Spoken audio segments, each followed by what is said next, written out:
नमस्कार, मैं हूं नीलू। तो देखिए, इस वक्त बड़ी खबर सामने आ रही है। जिस तरह से ईरान में हालात बने हुए हैं और इसको लेकर एक बड़ी खबर यह है कि कभी भी ईरान पर बड़ा हमला अमेरिका की तरफ से हो सकता है। अब इसे लेकर क्या खबर है, किस तरह के हालात ईरान में बने हुए हैं, अमेरिका की तरफ से किस तरह की तैयारियां, बातचीत करने के लिए मयंक मेरे साथ जुड़ गए हैं। मयंक, ये बड़ी खबर सामने आ रही है कि कभी भी ईरान पर हमला हो सकता है। ऐसा क्यों आखिर कहा जा रहा है? देखिए, 5 बड़ी खबरें। पहले हम ईरान से जो आ रही हैं उसकी बात करें। इस वक्त की बड़ी खबर, तेहरान एयरपोर्ट बंद कर दिया गया है। ईरान ने अपना एयर स्पेस बंद कर दिया है। तेहरान एयरपोर्ट बंद कर दिया गया है, पहली बड़ी खबर। दूसरी बड़ी खबर है, जितने डिफेंस सिस्टम्स हैं सब एक्टिव कर दिए गए हैं। डिफेंस सिस्टम ईरान में एक्टिव मोड में ला दिए गए हैं। तीसरी बड़ी खबर, जितनी मिसाइल्स हैं सब रेडी टू लॉन्च मोड में कर दी गई हैं। तीसरी बड़ी खबर ईरान से जो आ रही है कि जितनी मिसाइल्स तैनात हैं वो सब के सब रेडी टू लॉन्च मोड में है, यानी बटन दबाया और मिसाइल लॉन्च। इसके अलावा देखिए, बड़ी खबरें हैं कि ईरान में करीब 30 प्रांत में जो है वो प्रदर्शन की खबरें सामने आई हैं कि 30 प्रांत ईरान के ऐसे हैं जहां पे सरकारी ठिकानों पर हमले हुए हैं। जो प्रदर्शनकारी हैं उसमें जो हिंसा फैलाने वाले लोग हैं, इन्होंने जो है सरकारी दफ्तरों को निशाना बनाया है। इस तरफ की खबरें आई हैं।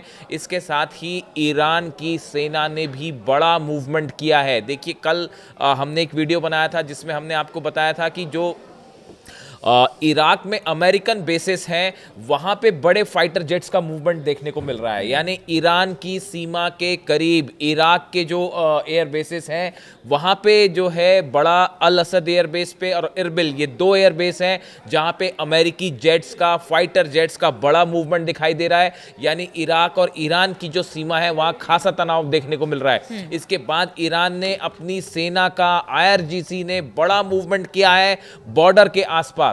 देखिए, ये 5 ऐसी खबरें हैं जो इस ओर इशारा कर रही हैं कि ईरान में अब कुछ भी हो सकता है। देखिए, जैसे प्रदर्शन हो रहा है, इस प्रदर्शन के बीच में डोनाल्ड ट्रंप की दूसरी धमकी आ गई है ईरान को।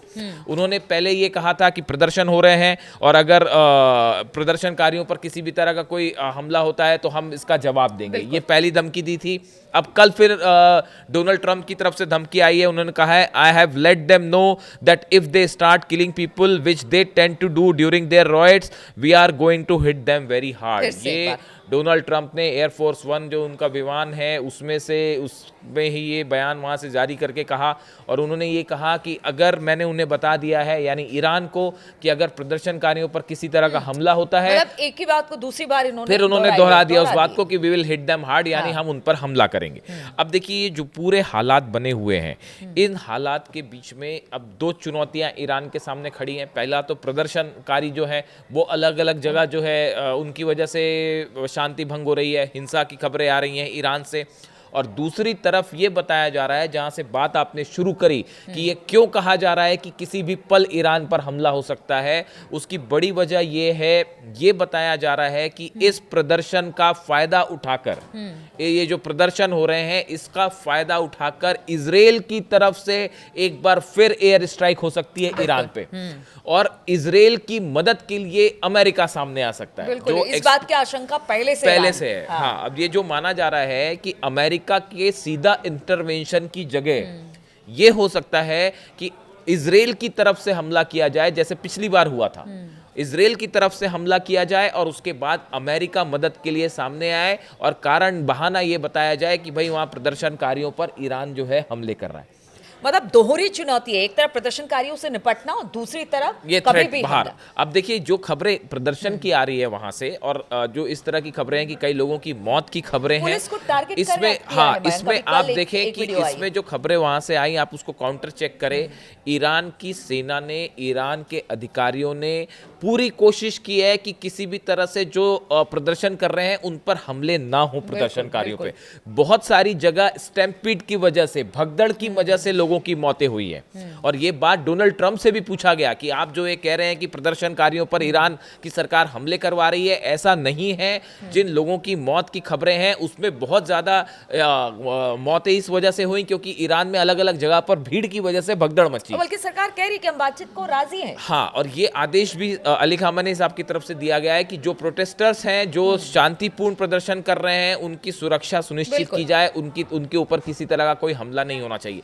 जो हिंसा फैला रहे हैं, आगजनी कर रहे हैं और माहौल खराब करने की कोशिश कर रहे हैं, सिर्फ उन पर ही जो है वो निशाना साधा जाना चाहिए। इस तरह की बात निकल के सामने आ रही है। इन सूरत हाल में अब ये जो तेहरान एयरपोर्ट का बंद होना, ईरान ने अपना एयर स्पेस बंद किया है, मिसाइल्स रेडी टू मोड में है, और इन सब के बीच बड़ा मिलिट्री मूवमेंट अमेरिका का ईरान की सीमा के करीब, और इजराइल की तरफ से, ये इजराइल के सोर्सेस से ये खबरें कि इजराइल इन हालात का फायदा उठा के एक बार फिर हमला कर सकता है। ये बता रहा है कि ईरान में अगले 24 से 48 घंटे बेहद भारी हैं और एक बड़े जंग की तरफ। लेकिन देखिए एक बात और है जो इसमें अमेरिका और इजराइल के सामने जो चुनौती है वो ये कि अगर किसी भी तरह का हमला होता है ईरान पर, तो ईरान की तरफ से जो बयान आए वो बेहद चैलेंज करने वाले बयान थे।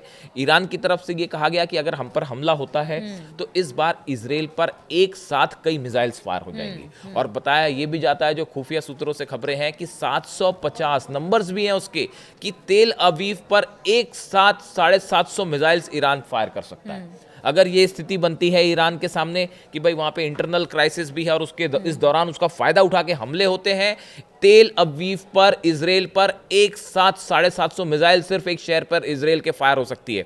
और उनकी तरफ से लगातार, उनके कमांडर्स की तरफ से, सेना प्रमुख की तरफ से जो बयान आए, अली खामेनी साहब के जो एडवाइजर्स हैं उनकी तरफ से बयान आए बार बार कि अमेरिका के जितने बेस हैं उन बेस में से कम 5 एयर बेस, क्योंकि ईरान में जो अस्थिरता है उसके लिए ईरान लगातार अमेरिका को ही जिम्मेदार बता रहा है। वो यही कह रहा है कि कहीं ना कहीं जो प्रदर्शनकारी है उनमें से जो उपद्रवी हैं उनको फंडिंग की जा रही है अमेरिका की तरफ से, इसलिए उन्होंने थ्रेट किया कि जहां कहीं भी अमेरिका का एयर बेस है फिर वहां उनके जो सैनिक है सुरक्षित देखिए ये बात को इसलिए और इस बात पर इसको थोड़ा और यकीन किया जा सकता है इस बात पर। आप देखें अभी जब 12 दिन की जंग हुई, इसमें ज्यादा टाइम नहीं हुआ, बिल्कुल अभी 5-6 महीने हुए हैं, और उस जंग के दौरान हमने देखा पूरा ईरान अली खामेनी साहब के साथ खड़ा दिखाई दिया। जंग के बाद पूरे ईरान में, तेहरान में जश्न हुआ और एक प्रकार से इसे अली खामेनी साहब की बड़ी जीत बताया गया कि इतने सैंक्शंस के बाद, अकेला युद्ध करने के बाद भी ईरान ने इजराइल को जो है वो युद्ध में करारी जो है वो शिकस्त दे दी और इतना बड़ा हमला कर दिया।